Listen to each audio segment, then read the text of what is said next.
अस्सलाम वालेकुम। आज मैं बना रही हूँ मद्रासी दाल। और मद्रासी दाल बनाने के लिए मैंने मूंग और मसूर की दालें ली थी जो हाफ हाफ कप थी, और दोनों दालों को मैंने पानी के साथ बॉईल कर लिया है। दालों के अंदर मैंने कोई भी मसाला ऐड नहीं किया। अब मेरे पास है कुछ खुश्क गोल मिर्चें, लाल मिर्चें मैंने ली हैं 15 से 20। अगर आप के पास थोड़ी बड़े साइज की हैं तो 10 से 15 भी ले सकते हैं। 1 टेबल स्पून मैंने लिया है साबुत धनिया और हाफ टी स्पून मैंने लिया है सफ़ेद ज़ीरा। इसके बाद मेरे पास कुछ कड़ी पत्ते हैं, पर तकरीबन 5-6 कड़ी पत्ते ले लें आप। और मेरे पास है 1/4 टीस्पून मैंने राई ली है और 1/4 टीस्पून ही मैंने मेथी दाना लिया है। थोड़े से मैंने ली है काजू। अगर आपके पास काजू मौजूद नहीं है तो आप इसकी जगह खसखस भी डाल सकते हैं। 1 टीस्पून मैंने हल्दी ली है और 1 टीस्पून मैंने गरम मसाला लिया है। 1 टेबल स्पून मैंने अदरक और लहसुन का पेस्ट लिया है और हाफ कप मैंने लिया है टमाटर का पेस्ट। तो रेसिपी बनाना शुरू करते हैं। सबसे पहले मैं ये 3 चीज़ें जिसमें लाल मिर्चें हैं, धनिया और ज़ीरा है और ये कड़ी पत्ते हैं, ये तमाम चीज़ें और इसके अलावा राई दाना, मेथी दाना और काजू, ये तमाम चीज़ें एक जगह करके मैं इनको भून लूँगी और भूनने के बाद फिर मैं इनको पीस लूँगी। तो एक फ्राई पैन के अंदर मैं ये तमाम चीज़ें डाल दूँगी और इनको मैं ड्राई रोस्ट करूँगी। जब आप देखें कि अच्छी सी खुशबू आना शुरू हो गई है तो फिर फ्लेम बंद कर देंगे। अच्छी सी तमाम चीज़ें ड्राई रोस्ट हो चुकी हैं। अब मैं फ्लेम बंद कर दूंगी और इनको पीस लूँगी। तो देखिए मैंने मसाला पीस लिया है, तमाम चीज़ें अच्छे से पीस चुकी हैं। अब मैं ये एक प्लेट में निकाल लूँगी।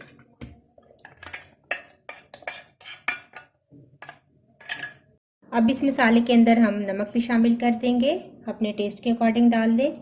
गरम मसाला और हल्दी भी शामिल कर देंगे। तो ये मसाला हमारे पास तैयार है। अब एक पैन में हम ऑयल शामिल करेंगे। तकरीबन हाफ कप मैंने ऑयल शामिल कर दिया है इसके अंदर। ऑयल गर्म हो जाए तो अदरक और लहसुन का पेस्ट शामिल कर देंगे और इसको हल्का सा हम फ्राई कर लेंगे।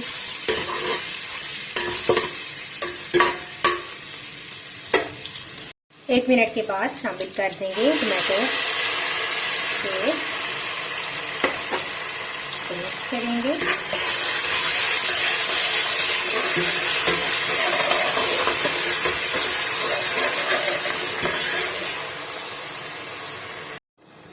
थोड़ी देर के लिए हम टमाटरों को भूनेंगे अदरक और लहसुन के पेस्ट के साथ और इसके बाद दाल ऐड कर देंगे। जब आप देखें कि टमाटर अच्छे से भून चुके हैं तो फिर दालें ऐड कर देंगे।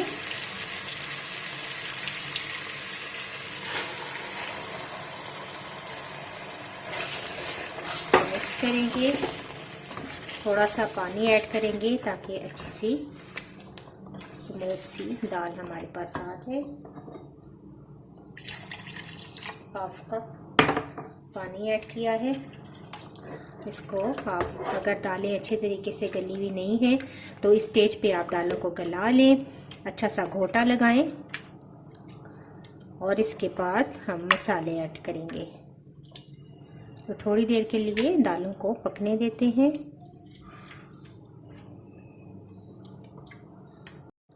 थोड़ी देर दालें जब पक जाएं तो इसके बाद मसाला जो हमने ग्राइंड किया था ये तमाम मसाला इसके अंदर ऐड कर देंगे, मिक्स करेंगे।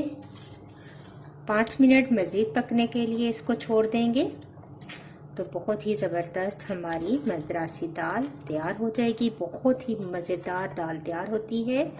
एक दफ़ा आप इस रेसिपी को ज़रूर ट्राई कीजिएगा। तो अब मैं मसालों को मिक्स करके थोड़ी देर इसको कवर करके रख दूँगी ताकि अच्छे से तमाम मसाले दाल के अंदर इनका फ्लेवर आ जाए। तो अब मैं इसको कवर करके रख दूँगी ताकि अच्छा सा तमाम मसालों का फ्लेवर दाल के अंदर आ जाए। 5 मिनट रखने के बाद अब हमारी दाल बिल्कुल रेडी है। बहुत ही ज़बरदस्त दाल तैयार हुई है, ये देखिए। और इसी तरीके से आप घोटा लगाएं दाल को और बहुत ज़बरदस्त दाल तैयार है। आखिर में इसके अंदर सब्ज़ मिर्चें बारीक काट के और धनिया शामिल करेंगे और इसके बाद हमारी ये दाल तैयार हो जाएगी। तो मैं इसको डिश आउट करती हूँ। तो मद्रासी दाल हमारी तैयार है। आखिर में हम इसके ऊपर थोड़ा सा धनिया डालेंगे, थोड़ी सी सब्ज़ मिर्चें काट के डाल देंगे। तो बहुत ही ज़बरदस्त मद्रासी दाल हमारी तैयार है।